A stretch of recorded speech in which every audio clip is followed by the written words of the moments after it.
You can hear the wind blowing and the chirping of birds at this port in Hodeidah. But what you don't hear much of is this. Signs that shipments of critical supplies such as food and medicine are arriving in Yemen.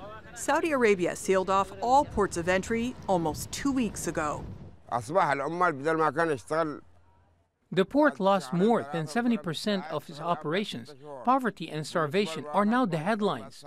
The Saudi-led coalition has falsely claimed they have opened the port to aid vessels.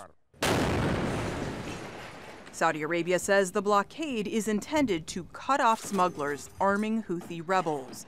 They've given assurances that they'll allow humanitarian aid to continue to flow. Yemenis say it's obvious. Shipments aren't arriving. About 12 to 13,000 truckers are now out of work. We know that the closure is meant by the coalition to bring the Yemeni people to their knees. But the Yemeni people will never kneel, but to God. The UN is calling for a lifting of the blockade and warns Yemen could suffer the worst famine in decades. That would add to already widespread suffering. 2.5 years of war has only exacerbated poverty in what was already the poorest country in the Middle East.